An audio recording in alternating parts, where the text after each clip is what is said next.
Welcome to this openMAINT webinar, ladies and gentlemen. I am Alberto Pittolo, the project leader, and today, as you can see, we will discuss the GIS and BIM tools. So, first of all, let me show you the previous webinars that we have held. So, if you have missed someone of them, you can easily get the video from our website, so feel free to look at them.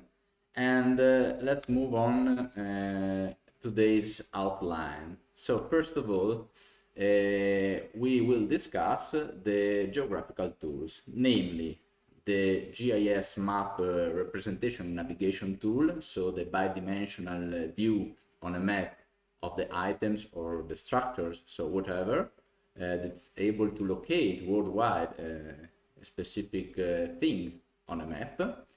This, and also the BIM 3D viewer, so this is not geolocated, but you have a real perception of items or structures in a 3D viewer that is easy and enhance operativity, but also, as we can see, facility maintenance. Of course, I will give you some hints on the BIM intention that is maybe a standard, especially here in Italy, and because it's a shared and collaborative approach for processes, rule, people, and data, capable of synchronize and keep the data updated along the entire life cycle of the project. And then we will conclude with some case studies, especially focusing on the space and inventory and data computation directly from the DVG file, so DVG drawing essentially. To what? To refer position areas, to set values, and we can also see, when you have this information, some advanced functionalities such as style rules to highlight specific, for example, failures or items on a map, but also concerning the BIM viewer, and also some basic information concerning the import of data. So let's have a look on how and what are the key aspects of the GIS and BIM geographical tools. We will start with the GIS module, so the bidimensional map navigation. This module has the capability to provide a visual dynamic navigation where the maintainer or the operator or the team can access to the system and not only see the grid or the informations like text or something like that, but also a visual representation, so a specific point in a map, so you can see, for example, the asset within a room and you can know how to reach it essentially. This, of course, enhances and improves the standard grid view, of course, because you have a visual location of where the asset is. And as I said, this will help and quicken, fasten the maintenance approach, especially to corrective maintenance. Of course, there is also a navigation tree and a selective visibility dedicated for the GIS model in order to easily move from one asset to another using the map. We will see later on these features. One important thing in this regard is that you can also bring into openMAINT some informations, or depending on what it is inside, a DWG drawing. What is that? It's the drawings that maybe designers realize for the buildings, and from them you can get into not only the sites, so for example rooms, units, and workstations, surfaces, but also the assets, for example fire extinguishers, computers, splitters, air conditioning parts, whatever you want directly from the DVG and precisely locate them. Of course, you can also get additional details if they are present on the DVG file. For example, also the surface, the amount of surface, or if they are related to, for example, an asset is within a line, so you can assign in openMAINT the asset directly to that room, essentially. And this is the relative location. So if I draw, let's say, a block in AutoCAD, it's inside a polyline, automatically the system will understand that this block, let's say a fire, let's assume that is a fire extinguisher, is inside the polyline representing the room. Automatically the system will assign this fire extinguisher to that room. We will see in a couple of minutes. And you can also load on GeoServer, visible directly, of course, within openMAINT, additional static layers to enhance the visibility, such as walls, structures, layers. So there is the context in which the dynamic active cards are placed to give you essentially what is around them. And you can also customize these layers in folders to enable a quick and easy find of them and also the visibility. Let's have a look of what we will see during the live demo. Here you have the basic openMAINT interface, and you can see, with respect to the standard one, in the middle of the page here, the map. So the bidimensional view. This is our headquarters, and you can see that the rooms and the assets, devices, fire extinguishers, computers, and so on.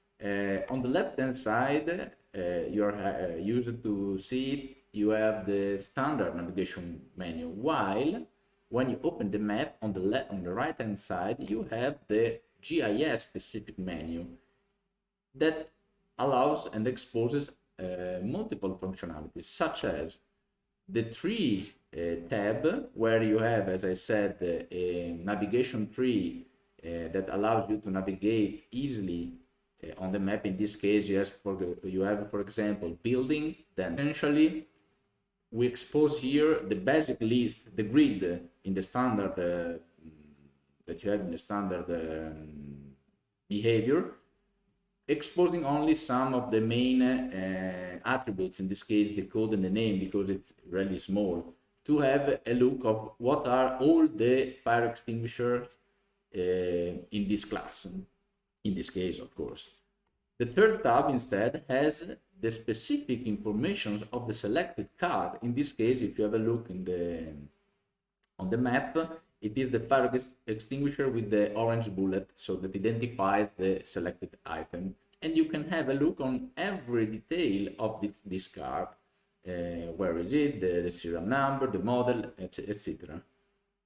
The final tab is the layers, and as I can see, you can structure them, if this is really simple, so size, devices, and assets, in a way to enable, for example, if I click on site, I can disable any of them, and you can organize the layers to easily enable the visibility or disable the visibility. So essentially, these are the visual recap of what I've said, and then we will have a look on the case study in a couple of minutes. Then another geographical tool is the BIM module, so a 3D viewer. Also, this is essential in openMAINT, especially for the maintainers or the operators of the team, because maybe you want to know how a piece or a machinery or a complex asset is made, to highlight certain parts, or the structure. So having a three-dimensional view of the building, makes the reach of the asset even easier for the operator. So what is the powerfulness of this tool? That is built in openMAINT, so it's directly accessible within the application, and so the operator doesn't have to change application or whatever, so the productivity is enhanced. Of course, you have a real appearance of what you are moving and how the assets are made, or the feeling of the material, the colors. So it's really, really powerful. And also in this case, you can have selective visibility, so maybe hide or show specific parts in order to move inside the structure.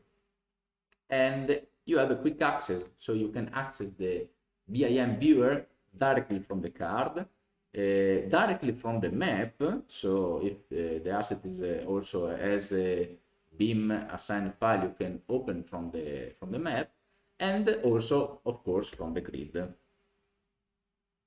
Also, in this case, you can synchronize data from the IFC file of the BIM model to openMAINT. And in this case, you can keep updated the archive of sites, but also assets, of course. And this is fundamental for the maintenance. So you can keep it aligned with the project. So the BIM project file will be kept updated by the project managers or whatever, and you will keep synchronizing them to have the exact location and also the exact amount of assets that you manage. You have also configurable policies of the import, so you can create, just update or delete the elements that are within or no the IFC files according to what you decide. And yes, you can also get additional data, not only the assets, so to create the asset, but also maybe, as I said, the color, the material that can, if it is included in the IFC file, can be bring into the application, so into openMAINT. Here, an example.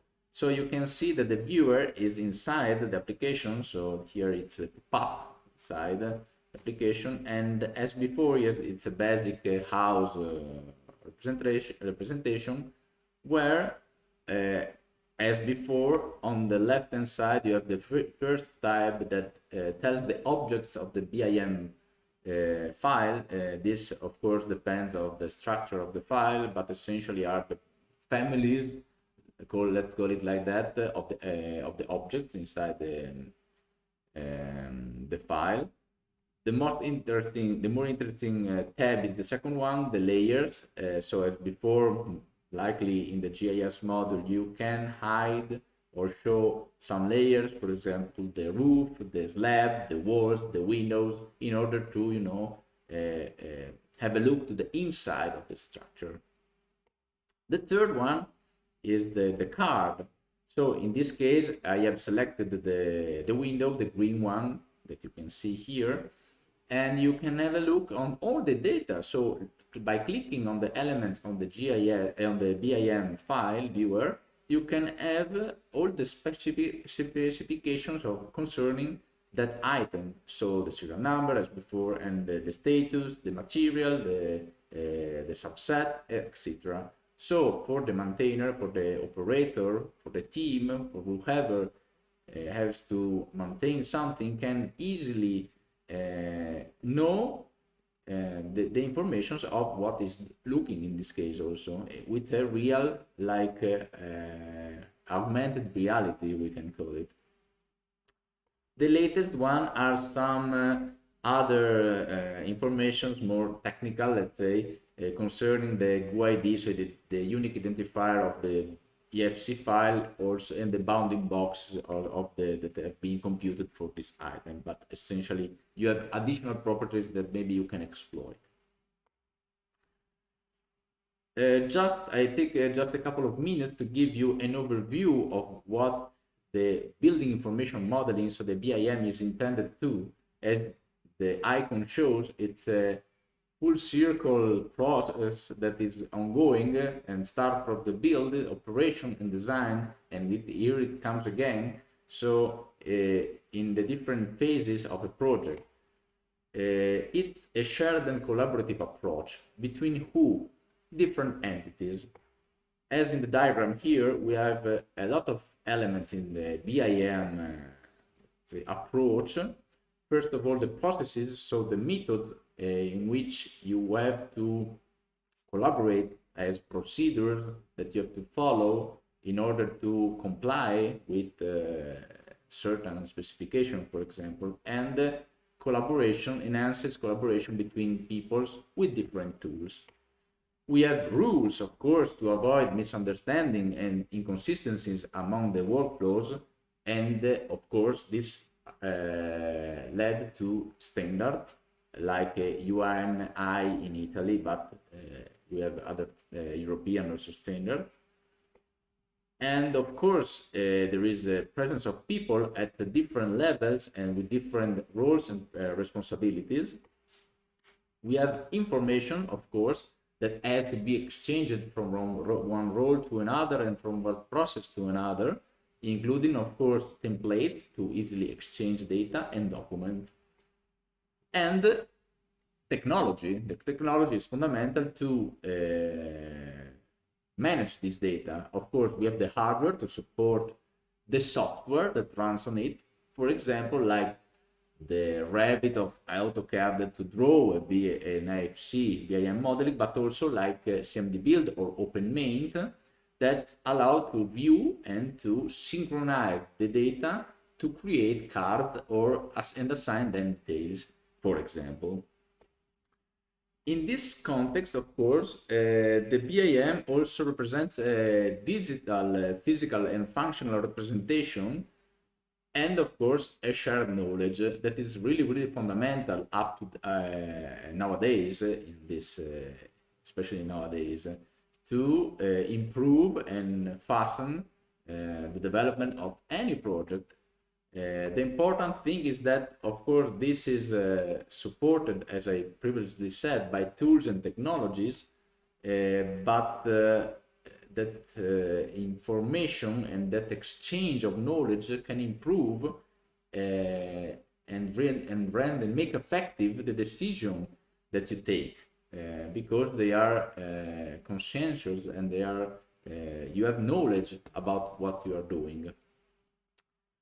And the BIM also extends the basic perception that maybe one has. There is not only a three-dimensional viewer, but there is more than that, of course. You have, for example, additional dimensions like time, costs, sustainability and management, but also what is our key and the purpose of the BIM integrated within openMAINT of facility maintenance. Let's call it the seventh dimension. And here, of course, this allows you to follow a project during the lifetime. So from the start to the end, not only in specific time frames. And here there is, let's say, a diagram that makes this more understandable.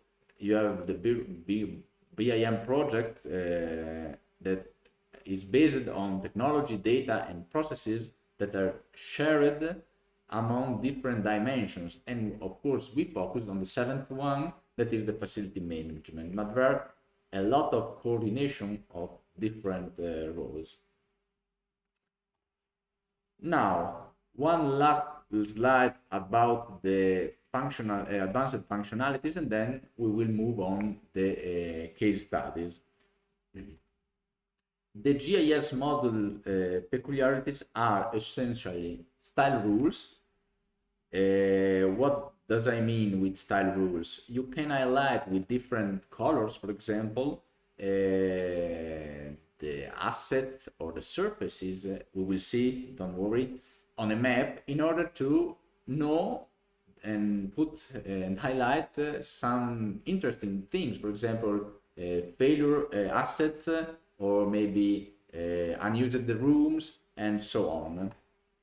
There are info window to have a quick detailed information of the asset directly on the map, not on the menu that we have seen, but directly on the asset.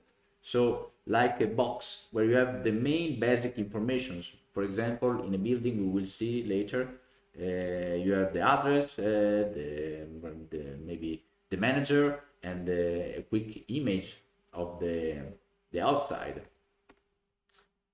Elements and label, of course, exploiting the CMD Build core, you can highlight, for example, the code of the rooms. So directly on the GIS map, you can have a look on all the codes of the rooms. So a team or an operator can know exactly if it searches for example, room SX02 directly from the map can see where this room is located in a visual representation. And filter criteria, so you can filter the elements that are shown on the map in the same way that you filter the ones on the grid. So, for example, I decided to filter only the active or the in-use assets, and as it happens on the grid that I see only that ones, also the map will show only that ones. So accordingly, you have the same behavior. And we will see in a live demo in the automatic synchronization starting from the position. So if I move a point, I also change the coordinates of that point, for example, the position of the building. But also if I move, for example, a fire extinguisher from one room to another, or maybe also a light, whichever, also the corresponding information on the card will be changed automatically by the system, by openMAINT. With respect to the BIM module instead, we have an interesting thing that is the navigation cube that is a cube literally that allows you to move the object and navigate into it, like zoom, front, top, bottom, and angle. So really practical. And the cut and section tool that allows you to cut the model, the 3D model, to look inside, so orthogonally, horizontally, vertically, or diagonally, whichever. And the top layout is really interesting feature, because you can have a look from the top, like a plant of the viewer. It is similar. It looks like a DVG drawing, so you can have also a matching if you want. And as I said before, you have a direct access. So from the building BIM viewer, you can also directly browse to the referred card, for example. So for the operator or the team, it selects the asset directly from the viewer, and then it can navigate to the real card to change maybe something. Here, a quick overview. You can see, as before, the viewer, and with the cut tool that is highlighted here by the arrow, I've done a diagonal section, and you can have a look of the inside of this building, of this house, essentially. And on the right hand side, you can see here there is the panel of the cut tool where there are the 3 axes, and you can move this section in depth or closer. You can rotate it, you can change it, so really easy. While on the bottom right corner, you can see the navigation cube, and that allows you to move around the structure. Of course, you can use the mouse, but this is really helpful. And the other thing that I've mentioned is the top layer view. That is the one highlighted by pressing this button, and you can see that you can have like a DVG drawing, let's say, from the BIM viewer. But now that I have done all this discussion, let's move to the interesting part, so the case studies. And essentially, I will focus on the import of data from the DWG files. This can be done, of course, also from the IFC files. So depending on if we discuss of GIS, so the bidimensional, or the BIMs, the 3-dimensional, we can bring into informations. Now, these case studies are related to some of our customers that exploit, in this case, the DWG files. So let's have a look of that, but the same can be applied to the IFC 3-dimensional files. What has been done? We have created directly from the DWG sites, and with sites I mentioned building, floors, rooms, unit, and assets. So fire extinguishers, computers, splitters, air conditioning system, and so on. So we can also retrieve consistencies of that asset, for example, the surface or the net area of a room, but also compute data automatically. So since the room has a certain dimension, we can set the amount of position, the working position that can be installed in the room, something like that. And also get the coordinates from the position, so we can place a spot where the building is or where the fire extinguisher is, and then if I move the spot on the map, also the coordinate on the card will change. We will see it in a minute. And the same applies to the location. So as I said, if I move a fire extinguisher from one room to another, also the room on the card will change.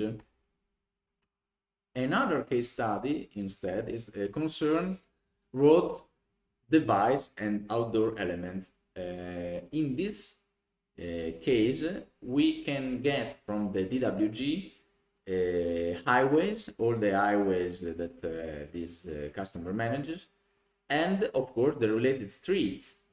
But not only that, also locate all the devices, which devices, cameras, signs, and whatever, to enhance the maintenance. So camera is broken or it's not working. Where is it? Where is it installed? How can I access it? From which direction of the highway or at which exit? And of course also the greenery, for example, garden, trees, they have to be maintained, so you have to cut the grass essentially, and so this can be performed within our system, because you know not only where the area is but also how it is made for the shape of the green area.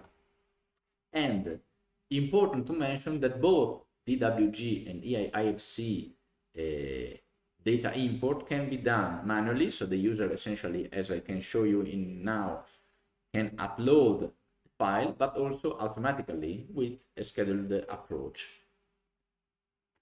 Here, one of the two case studies, so the roads one, I show you some couple of pictures, otherwise it will be, I have to be too many instances, but you can have a look on how and where the streets are located. And each spot that you can see here is essentially an asset, and you can see from the icon you have power stations, bars to access signs, bridge, overpass underground, and a lot of things, as you can see on the right hand side on the level part. Of course it's in Italian because this is an Italian customer, so you have a lot of stuff. I have decided to show it to make you know what it can be done. And if you zoom in, for example, here you can see also, for example, as I mentioned, the green areas that of course appear only if you are quite close to the ground. And for example, the orange one that I selected, it's like a moon here, a bit of moon. It's the selected item, and you can see that is in use. You can see the surface that is being computed from the DWG file, so the 9113.60, but also the, let's say, the person customized the surface that maybe is a more rough number that allows you to categorize this surface. And not only you have these informations, but also you can locate exactly the surface. You can know if the grass has been cut or no. And the shape of that, maybe you know, according to the shape or seeing it, you have to maybe use different tools, maybe a big grass cutter or no. So it's really, really powerful. But let's move to now the live demonstration, where I can show you what I mentioned before, the information extracted from the DWG file. Here we have an instance. I have created the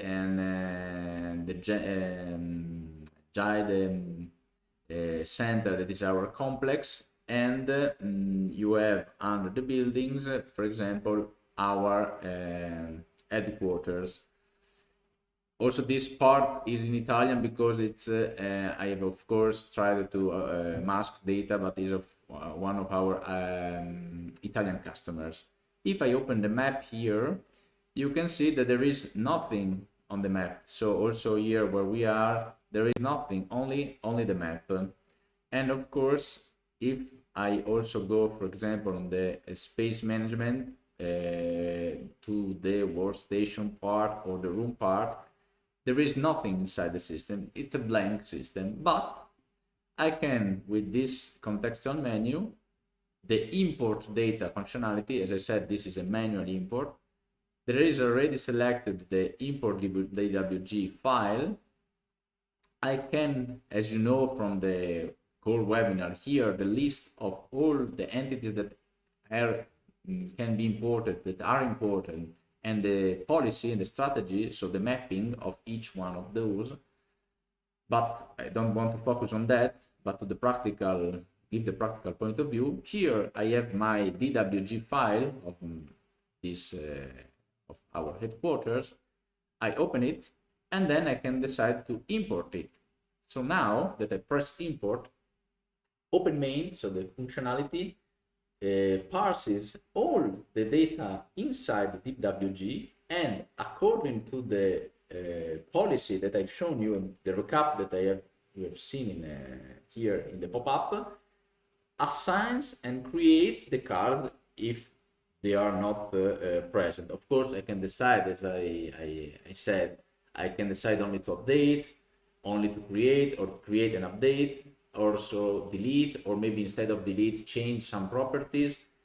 And when it is finished, you can see here that it tells me the processed rows, so 111, how many cards they have been created, how many cards they've been modified and deleted. For example, we have 109 cards created because, as you can see in the background, I created rooms, computers, workstations. We will see just now, but also 2 modified cards. Which ones?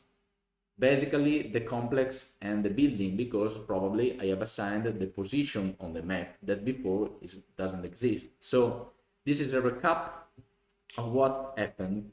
So now you can see here I am always in the room part, and there is a lot of rooms, 20 items that have been brought into the system. But also on the workstations, you can see that there are a lot of rooms. Of course, basically in this specific case, you can see, let's open one of those, for example, this one. You can see that the name is da definire, namely to be defined.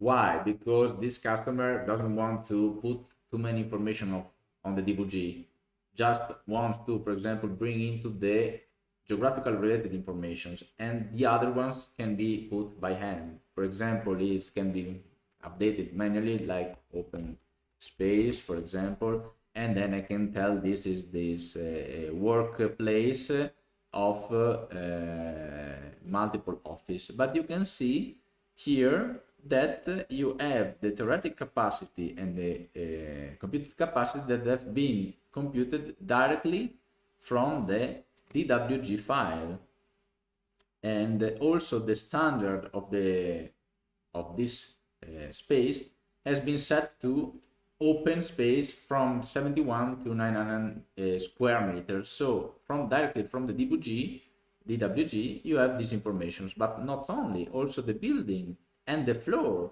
has been set automatically. Let's have a look on the map.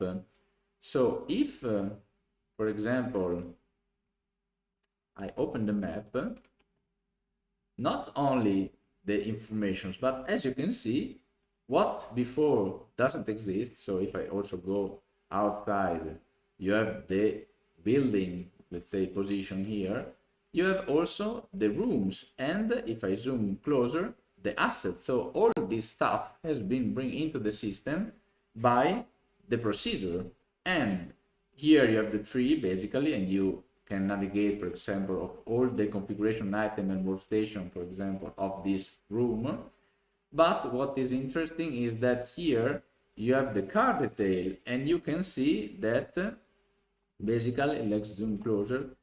This is the, as I said, automatically set, but also that one. So 16 capacity, the 16 computed capacity are actually the workstation. So let me click outside, it is more visible. These are the workstations, so the benches, and there you can see 4, 8, 12, 16, so 17, the computed one, and the theoretic instead is computed according to this, so to the square meters of the that is being set by the DVG here. So we have 132 square meters, and this is computed according to that. So it's a proportion formula, and you can see that, okay, what is inside, it's similar to what the theoretic capacity. So okay, I'm fine.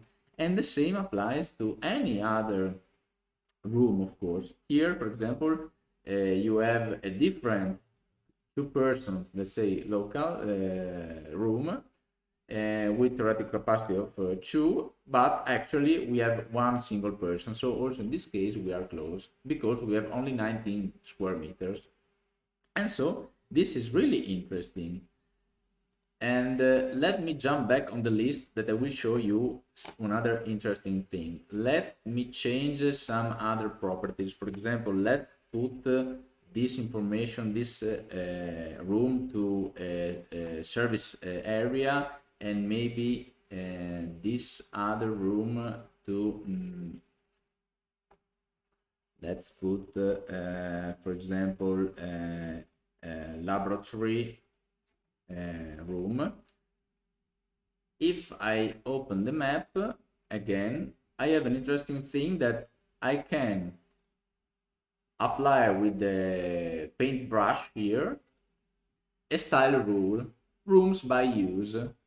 With that, you can see that I have a color according to the use of the room. So an operator,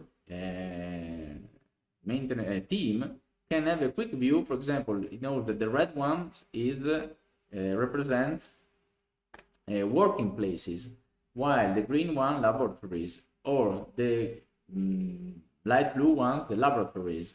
So it is easy to move on this part. But also, let's take, for example, here, let's go to the computer class, and here I have, you can see the navigation tree moves accordingly. I have also in this case the card details, so in use, working, all these informations, as you have seen, has been bring into from the DWG file. And also in this case, let's assume that maybe this asset is maybe to inspect because it has some problems, and that let's take another one, this one, maybe it's broken, only to show you some interesting things.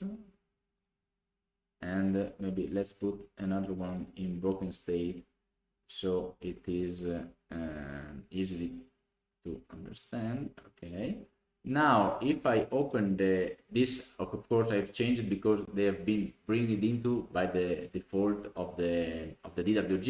If the DWG contains also the condition, I can synchronize also that information, of course.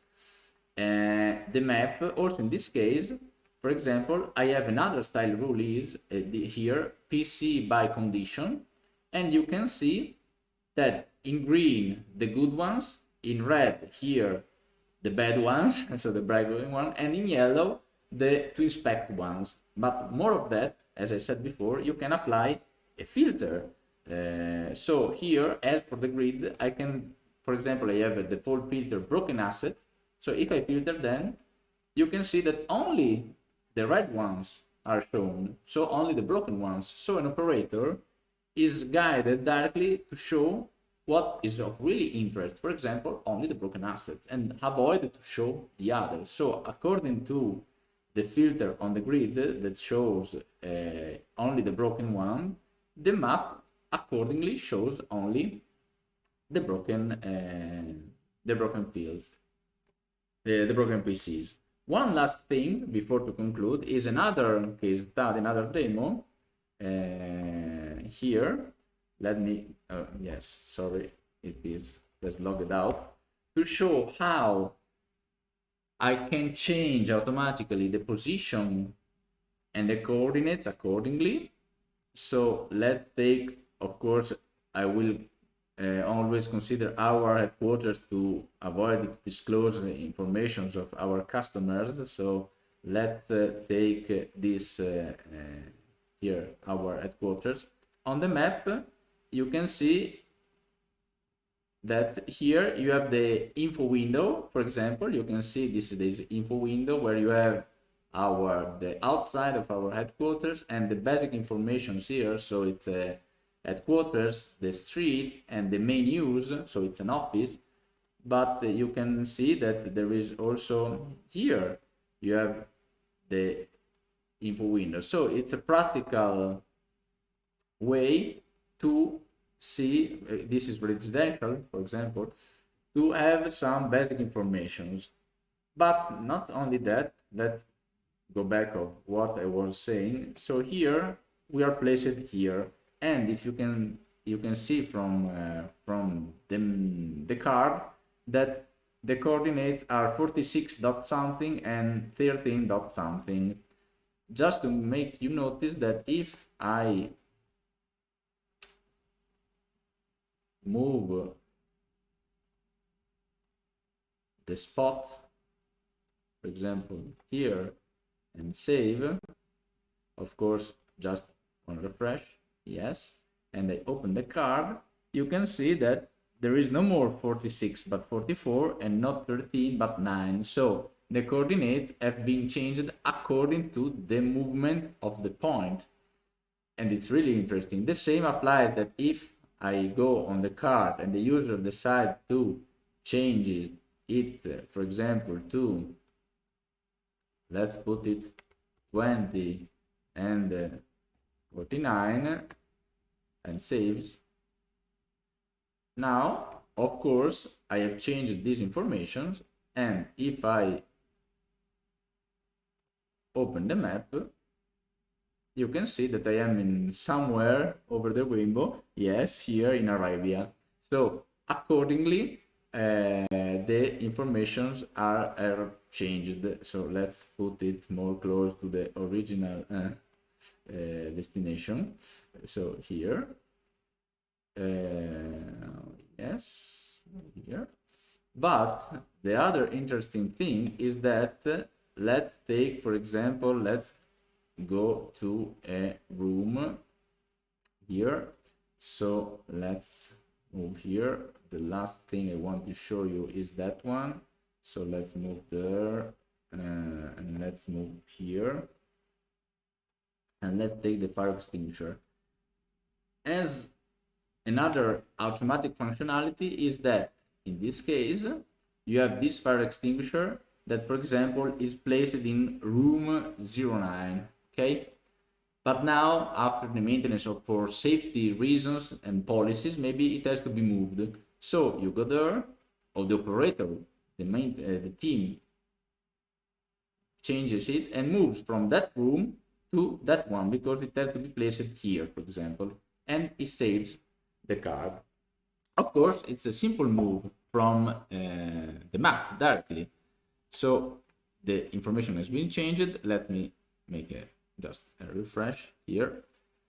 If I open the card, you can see that automatically the room has been changed. So the information of this fire extinguisher is changed, and vice versa. So if I, from the grid, I decide to modify and I decide to place back, for example, change the room to room 09, so from the grid, of course, the system automatically knows the room surface and where it is placed, and consistently I have the fire extinguisher moved from here within the surface. So basically you have all these informations. And last but not least, I can highlight, for example, all the fire extinguisher labels, and you can see the basic maybe code or serial number of the fire extinguisher. And this is really helpful because the operator can know which is, for example, I want to know which is the room with code 003, that one, or 004, that one. So it's really, really practical. So now I have concluded my discussion. I would like to thank you really much for your attention, your time. Here I want to remind you our contacts. So you have our website. You can follow and subscribe to our newsletter, follow us on Twitter, contact us on the forum, and for any commercial thing, you can send an email to our sales office. So thank you very much.